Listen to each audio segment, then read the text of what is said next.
Hi all Bigg Boss Malayalam season 7 weekend episode കഴിഞ്ഞു. ഒരുപാട് പേര് പ്രതീക്ഷിച്ചത് ഈ ആഴ്ച ലാലേട്ടൻ പലതും ചോദ്യം ചെയ്യും, പലതിനും തീർപ്പുണ്ടാക്കും, പലരെയും വലിച്ചു കീറും, ചിലപ്പോൾ ചിലരൊക്കെ മാസമായിട്ട് ക്വിറ്റ് ചെയ്യും. അങ്ങനെ ഒരുപാട് കാര്യങ്ങളാണ് എല്ലാവരും പ്രതീക്ഷിച്ചിരുന്നത്. പക്ഷേ പ്രൊമോയിൽ കാണിച്ച പോലെ തന്നെ വളരെ നോർമലായിട്ടുള്ളൊരു എപ്പിസോഡാണ് കഴിഞ്ഞു പോയത്. ഈ ആഴ്ച ശരിക്കും പറഞ്ഞാൽ ഭയങ്കര ഫ്രസ്ട്രേറ്റഡ് ആയിട്ട് കഴിഞ്ഞു പോയൊരു വീക്കാണ്. അതുകൊണ്ട് തന്നെ പല കാര്യങ്ങൾക്ക് ലാലേട്ടൻ്റെ ഒരു റെസ്പോൺസ് ഭയങ്കര ഇമ്പോർട്ടൻ്റ് ആയിരുന്നു. അകത്ത് ഗെയിം കളിക്കുന്നവരും പുറത്ത് വളരെ പേഴ്സണലായിട്ട് എടുത്ത് ഗെയിം കാണുന്നവരും ഉണ്ടല്ലോ. ഈ രണ്ട് കൂട്ടരെയും അങ്ങനെ തന്നെ നിർത്താനാണ് ബിഗ് ബോസ് ഈ ഒരു എപ്പിസോഡ് കൊണ്ട് ഉദ്ദേശിച്ചത്. അവർക്കൊന്നും ലാലേട്ടൻ്റെ അടുത്ത് നിന്ന് ഒരു തീർപ്പും തീരുമാനവും കിട്ടിയില്ല. ശാന്തിയും സമാധാനവും ഒക്കെ ലാലേട്ടൻ പറഞ്ഞെങ്കിലും ബിഗ് ബോസ് ക്രിയേറ്റ് ചെയ്ത് വെച്ചിരിക്കുന്ന ആ ഒരു പ്രഷർ അങ്ങനെ തന്നെ നിർത്താനാണ് അവർ ഉദ്ദേശിച്ചിരിക്കുന്നത്. പിന്നെ ബിഗ് ബോസിനുണ്ടായ മറ്റൊരു അജണ്ട, ഈ വീക്ക്ലി ടാസ്കിനിടയിൽ അവരൊന്ന് ശ്രമിച്ചു നോക്കിയതാണ്, പക്ഷെ നടന്നില്ല. അനീഷിനും അക്ബറിനും ഒക്കെ അവരുടെ വലിയ പണി ഒഴിവാക്കി കൊടുക്കാനുള്ള ഒരു അവസരം, അത് രണ്ടുപേരെ കൊണ്ട് നടന്നില്ല. അതുകൊണ്ട് തന്നെ അവർക്ക് കിട്ടിയ ആ ഒരു വലിയ പണി ഒഴിവാക്കി കൊടുക്കുക എന്നുള്ളത് ബിഗ് ബോസിന്റെ ഒരു അജണ്ടയായിട്ടേ കാണാൻ പറ്റുള്ളൂ. ഈ എപ്പിസോഡിൽ വളരെയധികം സമയമെടുത്ത് വളരെയധികം എഫേർട്ട് ഇട്ട് അവർ രണ്ടുപേരെയും പണി ഒഴിവാക്കി കൊടുത്തു. ശരിക്കും പറഞ്ഞാൽ അനീഷിന് നോമിനേഷൻ പവർ കൊടുക്കാൻ വേണ്ടിയിട്ട് ശ്രമിച്ച പോലത്തെ ഒരു എപ്പിസോഡായിരുന്നു. അവർക്ക് ആദ്യമേ ഒരു ഗെയിം കൊടുക്കുന്നു. അനീഷിന്റെ ഒരു ബാക്ക്ഗ്രൗണ്ട് ഒക്കെ വെച്ച് നോക്കുമ്പോൾ അനീഷ് അതിനകത്ത് വിൻ ചെയ്യാനാണ് സാധ്യത എന്നാണ് പൊതുവെ വിചാരിച്ചത്. പക്ഷെ അക്ബറാണ് ജയിച്ചത്. അത് കണ്ടിട്ട് ബിഗ് ബോസ് അടുത്ത ഗെയിമുമായിട്ട് വരുന്നു. ആ ഗെയിമിന്റെ കുറച്ച് ചോദ്യങ്ങൾ കഴിഞ്ഞപ്പോൾ തന്നെ മനസ്സിലായി ഇത് അനീഷിന് വേണ്ടിയിട്ടുള്ള ഗെയിമാണ്, അനീഷിന് ആ ഒരു പവർ തിരിച്ചു കൊടുക്കാൻ വേണ്ടിയിട്ടുള്ള അവരുടെ പരിപാടിയാണെന്ന് മനസ്സിലായി. ബിഗ് ബോസ് ഉദ്ദേശിച്ച മറ്റൊരു കാര്യം, അത് അവസാനം ലാലേട്ടൻ പറയുന്ന ഒരു കാര്യമായിട്ട് ബന്ധപ്പെട്ടാണ്. ഈ ആഴ്ച ഒരുപാട് ആരോപണങ്ങൾ ഉണ്ടായിട്ടുള്ള ആഴ്ചയാണ്. ഇവിടെ ഉണ്ടായിട്ടുള്ള ആരോപണങ്ങളൊക്കെ കണ്ടന്റിന് വേണ്ടിയിട്ടുള്ളതായിരുന്നെന്നാണ് ലാലേട്ടനിലൂടെ ബിഗ് ബോസ് പറഞ്ഞു വെക്കുന്നത്. ചില പ്രശ്നങ്ങളുമായിട്ട് ബന്ധപ്പെട്ട് അഡ്വാൻസ് ആയിട്ട് സോറി പറയാൻ തയ്യാറായിരിക്കുന്നവരെ കണ്ടില്ലേ. യാഥാർത്ഥ്യം ഉണ്ടെങ്കിൽ അതിനകത്ത് സോറി പറയേണ്ടതായിട്ടുള്ള കാര്യം വരുന്നില്ല. ബിഗ് ബോസിന്റെ കാഴ്ചപ്പാടിൽ ഒരുപക്ഷെ ചില ഫൈനൽ ഫൈവുകളൊക്കെ ഉണ്ടാവും. അങ്ങനെയുള്ളവരൊന്നും എക്സ്പോസ് ചെയ്യാൻ നിലവിൽ ബിഗ് ബോസ് വിചാരിച്ചിട്ടില്ലെന്നാണ് എനിക്ക് തോന്നിയത്. പിന്നെ എപ്പിസോഡിൽ അങ്ങനെ വലിയ കാര്യമായിട്ടൊന്നും ഉണ്ടായിരുന്നില്ല. അനുമോൾക്ക് പ്ലാച്ചിയെ കൊടുക്കുന്നു, അതുപോലെ 2-3 പേര് സേവ് ആയി എന്ന് പറയുന്നു. ഏതായാലും പതിപോലെ എപ്പിസോഡ് തുടങ്ങിയത് കഴിഞ്ഞ ആഴ്ചത്തെ കാര്യവും തലേ ദിവസത്തെ കാര്യമൊക്കെ കാണിച്ചുകൊണ്ടാണ്. പിന്നെ ആദില, നൂറ, അനുമോള് തമ്മിൽ സംസാരിക്കുന്ന ഒരു ബൈറ്റ് കാണിച്ചു. അതിലവർ പറഞ്ഞിരിക്കുന്നത് ലക്ഷ്മി ആരും ഒറ്റപ്പെടുത്തുന്നില്ല, ഷാനവാസൊക്കെ ഇപ്പം എല്ലാവരും ചേർന്ന് ഒറ്റപ്പെടുത്തുകയാണെന്നാണ്. ശരിക്കും പറഞ്ഞാൽ ഷാനവാസ് എങ്ങനെ കളിച്ചോട്ടെ, ഷാനവാസിന്റെ ഗെയിമിൽ ഇവരൊക്കെ വീണതിന്റെ ഏറ്റവും വലിയ ഉദാഹരണമാണ് ഇതുപോലുള്ള ഇവരുടെ ടോക്കുകൾ. പിന്നീട് അനീഷിനും അക്ബറിനും ഒക്കെ വലിയ പണിയിൽ നിന്ന് രക്ഷപ്പെടാനുള്ള അവസരമായിട്ടൊരു ടാസ്ക് കൊടുത്തു. ഓരോ ശബ്ദങ്ങളും അതിനനുസരിച്ചുള്ള വിഷ്വൽസും ആദ്യമേ കാണിക്കുന്നു, പിന്നീട് ശബ്ദങ്ങൾ മാത്രം കേൾപ്പിച്ചു കൊടുക്കുന്നു. ശബ്ദം കേൾപ്പിച്ച ഓർഡറിൽ അതിന് കറസ്പോണ്ടിങ് ആയി നേരത്തെ കാണിച്ചു കൊടുത്ത പിക്ചേഴ്സ് കറക്റ്റ് ഓർഡറിൽ തന്നെ വെക്കുക എന്നതായിരുന്നു ടാസ്ക്. അനീഷ് ജയിക്കുമെന്നാണ് ഓൾമോസ്റ്റ് എല്ലാവരും വിചാരിച്ചത്. ബിഗ് ബോസ് ഉൾപ്പെടെ അതാണ് ആഗ്രഹിച്ചതും. പക്ഷേ എന്തുകൊണ്ടോ അക്ബർ ജയിച്ചതായിട്ടാണ് എനിക്കത് ഫീൽ ചെയ്തത്. നമുക്കും ബിഗ് ബോസിനും ഒരേപോലെ അറിയാവുന്ന ഒരു കാര്യമാണ്, അക്ബറിന് ക്യാപ്റ്റൻസി നോമിനേഷനിലേക്ക് വരാനുള്ളൊരു പവർ കിട്ടിയാലും അവിടെയുള്ളവരാരും എന്തായാലും അക്ബറിനെ നോമിനേറ്റ് ചെയ്യാൻ പോകുന്നില്ല. അതുകൊണ്ട് തന്നെ കൂടുതൽ പേരും പ്രിഫർ ചെയ്യുന്നത് അനീഷിന് ആ ഒരു നോമിനേഷൻ എങ്കിലും ചെയ്യാനുള്ളൊരു പവർ കിട്ടിക്കോട്ടെ എന്നാണ്. എനിവേ അക്ബർ ടാസ്ക് ജയിച്ചു, വലിയ പണി മാറിക്കിട്ടി. എനിവേ അനീഷ് 2 എണ്ണവും അക്ബർ 4 എണ്ണവും കറക്റ്റാക്കി അക്ബർ ആ ടാസ്ക് ജയിച്ച് വലിയ പണിയിൽ നിന്ന് രക്ഷപ്പെട്ടു.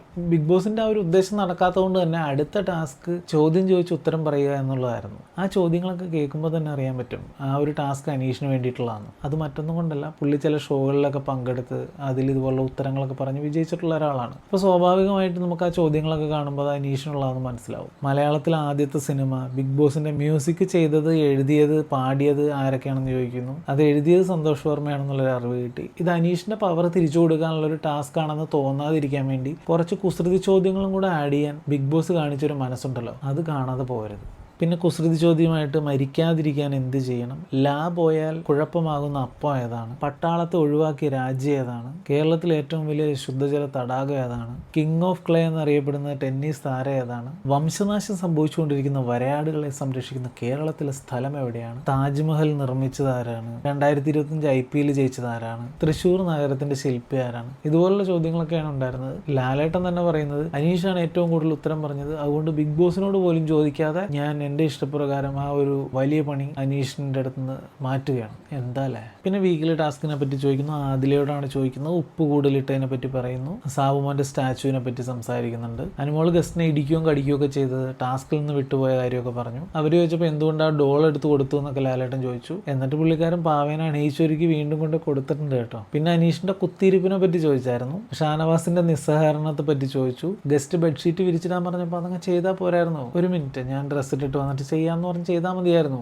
ടാസ്കിനെ ടാസ്ക്കായിട്ട് കണ്ടാൽ മതി എന്ന് ലാലേട്ടൻ വീണ്ടും പറഞ്ഞു. ആര്യൻ്റെ ഗെയിം മോശമായിരുന്നു എന്ന് ലാലേട്ടൻ പറഞ്ഞു. നിങ്ങളവിടുത്തെ ഗസ്റ്റ് ആയിരുന്നു, സാരിത്തുമ്പിലൊന്നും പിടിച്ച് നടക്കേണ്ട കാര്യമില്ലായിരുന്നു എന്ന് പറഞ്ഞു. അഭിലാഷിൻ്റെ ഗെയിം സൂപ്പറായിരുന്നു എന്ന് ലാലേട്ടൻ പറഞ്ഞു. പക്ഷേ എനിക്ക് അഭിലാഷിൻ്റെ ഗെയിം കയ്യിൽ നിന്ന് പോയി മാനേജറെയും അവിടെ ഉള്ളവരൊക്കെ എടി ബോഡി എന്നൊക്കെ വിളിച്ചതൊക്കെ ഒട്ടും ഒക്കെ ആയിട്ട് തോന്നിയില്ല. പുള്ളിയുടെ കയ്യിൽ നിന്ന് പോയായിരുന്നു. അക്ബറിന് സ്റ്റാർ അധികം കിട്ടാത്തതിനെ പറ്റി പറഞ്ഞു. സ്റ്റാർ കിട്ടാനും മാത്രമുള്ള പരിപാടിയൊന്നും ചെയ്തിട്ടില്ല. കുറച്ച് പാട്ടൊക്കെ അവർക്ക് പാടി കൊടുത്തിട്ടുണ്ട്, പക്ഷെ എന്നാലും ഒരുപാട് സ്റ്റാർ കിട്ടാനും മാത്രമുള്ള ഒരു പെർഫോമൻസ് ഒന്നും ചെയ്തിട്ടില്ല. നെവിന് കൊടുത്ത ഗെയിം നന്നായി ചെയ്തു എന്ന് ലാലേട്ടൻ പറഞ്ഞു. സ്ട്രെസ്സിൻ്റെ ഇടയിൽ ചെയ്യാൻ ബുദ്ധിമുട്ടായിരുന്നു എന്ന് നെവിൻ പറഞ്ഞു. ഇതുപോലുള്ള ടാസ്കുകൾ സ്ട്രെസ് റിലീഫിന് തന്നെ കൊടുക്കുന്നതാണെന്നാണ് ലാലേട്ടൻ പറഞ്ഞത്. സെക്യൂരിറ്റി ആയിരുന്ന ജിസേലിൻ്റെ തോക്ക് പോയത് വളരെ മോശമായി പോയി എന്ന് ലാലേട്ടൻ പറഞ്ഞു. പിന്നെ ജിസേലിൻ്റെ ലാല സുശീല പാട്ടൊക്കെ പാടിപ്പിച്ചു. പിന്നെ ഈ ആഴ്ചത്തെ ഒരു പ്രധാനപ്പെട്ട മൊമെന്റ് ലാലേട്ടൻ റീക്രിയേറ്റ് ചെയ്യിപ്പിച്ചു. I love you my dear friend എന്ന് അനീഷിനെ കൊണ്ട് വീണ്ടും ഷാനവാസിനോട് പറയിപ്പിച്ചു. ബിന്നിയോട് കിച്ചണിലെ കാര്യങ്ങളൊക്കെ ചോദിച്ചു. റന റെഡിയാവാത്തതും ആരും പറഞ്ഞാൽ കേൾക്കാത്തതും ഒക്കെ സംസാരിച്ചു. ജിഷ്ണുവോട് ഫുഡിന്റെ കാര്യത്തെ പറ്റി, വെജ് മാത്രം കഴിക്കുന്നതിനെ പറ്റിയൊക്കെ സംസാരിച്ചു. ടാസ്ക് പേഴ്സണലായിട്ട് എടുക്കരുത്, അതൊരു പ്ലേ ആണ്, അത് രസകരമായിട്ട് ചെയ്യാന്നാണ് ലാലേട്ടൻ പറഞ്ഞത്. പിന്നെ ഏറ്റവും കൂടുതൽ സ്റ്റാർ കിട്ടിയവരെയും കുറഞ്ഞ സ്റ്റാർ കിട്ടിയവരെയും ലാലേട്ടൻ അഭിനന്ദിച്ചു. കഴിഞ്ഞ കാര്യങ്ങളൊന്നും മനസ്സിൽ കൊണ്ടു നടക്കേണ്ട, കഴിഞ്ഞതൊക്കെ ചാരമായി മാറട്ടെ എന്ന് ലാലേട്ടൻ പറഞ്ഞു. ഒപ്പം മാസ്ക് വെച്ച് ഒരുപാട് നേരം നിന്ന സാബുമോനെ പറ്റിയും ലാലേട്ടൻ പറഞ്ഞു. പിന്നെ ജയിലിൽ എങ്ങനെ ഉണ്ടായിരുന്നു എന്ന് റെനയോട് ഷാനവാസിനോട് ചോദിച്ചു. അവരെഴുതിയ കത്തുകളിൽ നിന്ന് ഓരോ കത്ത് വീതം സെലക്ട് ചെയ്ത് അവരോട് വായിക്കാൻ പറഞ്ഞു. രണ്ടുപേരും രസമായിട്ട് ആ കത്തുകൾ എഴുതിയിട്ടുണ്ട്. അക്ബർ, സാബു, ഒനീൽ, ജിസേൽ, ബിന്നി, അഭിലാഷ് ഇവരോടൊക്കെ പ്രണയലേഖനങ്ങൾ എഴുതിയിട്ടുണ്ടോ എന്നുള്ള വിശേഷങ്ങളൊക്കെ ചോദിച്ചു. ജിഷിൻ ഫുഡ് കഴിക്കാതിരുന്നതിനെ പറ്റി ചോദിച്ചു. അതിനൊരു തീർപ്പുണ്ടാക്കണമെന്നുള്ള രീതിയിൽ ഒനീലിനോടും കൂടെ ലാലേട്ടൻ അതിനെപ്പറ്റി പറഞ്ഞു. എന്തായാലും അവരെ കൂടെ കിച്ചൺ ടീമിലേക്ക് കൂട്ടാൻ ലാലേട്ടൻ പറയുന്നുണ്ട്. പക്ഷെ ഒനീലിന് അത് ഇഷ്ടപ്പെട്ടില്ല. അത് ലാലേട്ടന് മനസ്സിലായപ്പോൾ ഞാൻ എൻ്റെ അഭിപ്രായം പറഞ്ഞു, നിങ്ങൾ വേണേൽ ചെയ്യുന്നുള്ള രീതിയിൽ പറഞ്ഞു. പിന്നെ ഒരു ഗസ്റ്റ് വരുന്നുണ്ടെന്ന് ലാലേട്ടൻ പറഞ്ഞു. എല്ലാവരും ഗസ്റ്റിനെ സ്വീകരിക്കാൻ വേണ്ടി പുറത്തേക്ക് പോയി. പുറത്തേക്ക് പറന്നു പോയ ആൾ തിരിച്ച് അതിലും വേഗത്തിൽ അകത്തേക്ക് വന്നു.